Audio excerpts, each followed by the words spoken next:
from 6 to 9 on MSNBC. Revenues we're putting on the table are going to come from, guess who? The rich. Now, there are ways to limit deductions, close loopholes, and have the same people pay more of their money to the federal government without raising tax rates, which we believe will harm our economy. Let's allow higher rates to go up for the top 2%. That includes all of you, yes, but not in any way that's going to affect your spending, your lifestyles, or the economy in any significant way. Let's make sure that 98% of Americans don't see a single dime in tax increases next year. House Speaker John Boehner is not ready to make a deal, but some members of his caucus think it's time to start talking about getting past the tax debate. Oklahoma Republican Tom Cole is one of them and joins me now. Congressman, thank you very much. Is there a way to move the tax debate forward so that you can start talking about the spending cuts that you want to see locked in? Isn't the tax debate now blocking progress towards the larger issue, which is attacking the deficit with real spending cuts? Well, I think there is, but let me make very apparent, I think the Speaker's absolutely right. I think the proposal he's put on the table is a great proposal, that we ought to not raise rates. There's other ways to get revenue that honestly are more economically productive in the long term. Having said that, again, I think you might be better served to do this in pieces. First, we disagree with the Democrats on a lot of things, but we don't disagree about the 98% of the American people. We don't think their taxes should go up. So to me, since that's a point of agreement and it doesn't affect either side's negotiating position on the other issues, we ought to simply remove it from the table. We ought to make sure most Americans don't have to worry about their taxes going up.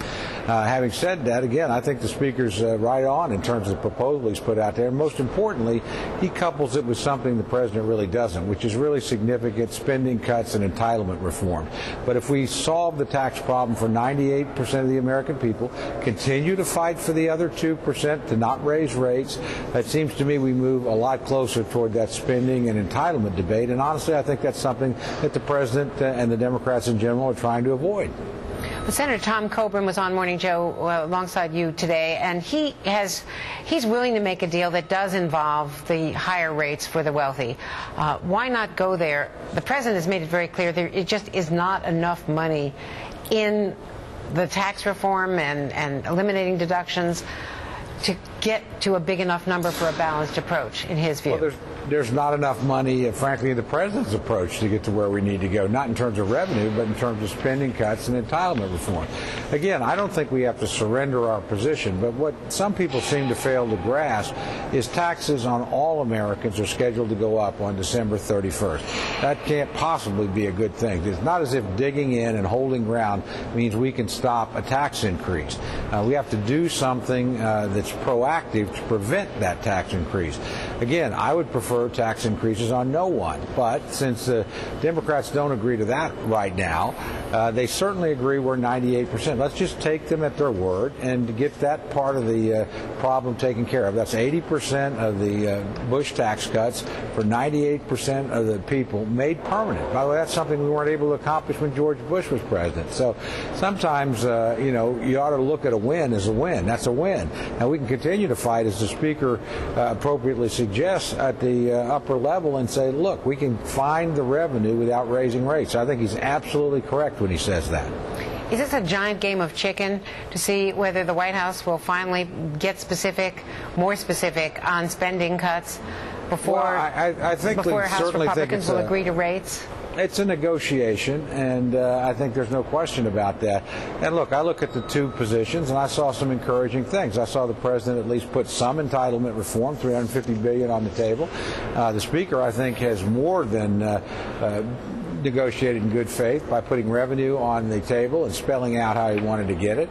Now, I think the President has to come a lot further in the spending thing. And again, I think he ought to at least look at the Speaker's idea in terms of no rate increase but revenue through tax reform. I think that's a smart way to go. I think it'll ultimately generate faster growth, more jobs, better opportunities for the American people. Now, we've just been told by Jay Carney that the White House has asked the Office of Management and Budget to start making plans for sequestration, which is, of course, the automatic cuts that nobody wants to see. And principally, those cuts in defense will be very, very onerous, according to the Pentagon and everybody else. Do you think that this is a feint, or is this what they need to do just because it takes a while to get these things in order? Well, I'll leave it to them to decide whether it's a feint, but it's certainly dangerous. Look, the defense cuts, I think, are devastating. They shouldn't happen.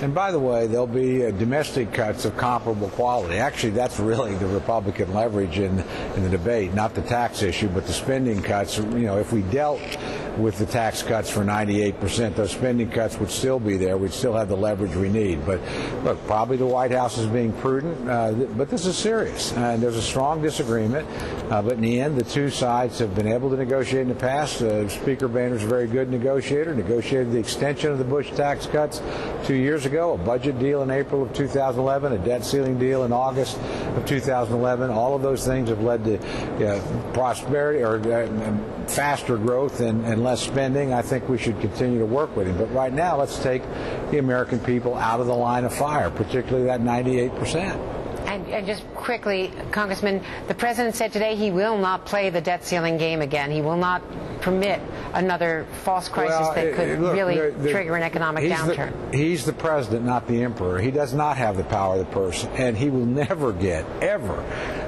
the ability of one person to put the country into debt as much as they want to. I wouldn't trust Ronald Reagan with that. I'm certainly not going to trust Barack Obama with that. That is an absolute non-starter. And frankly, I would think many of my Democratic friends would be uncomfortable about investing any single person with that kind of power. Thank you very much, Congressman Tom Cole. And up next, former Treasury official Roger Altman.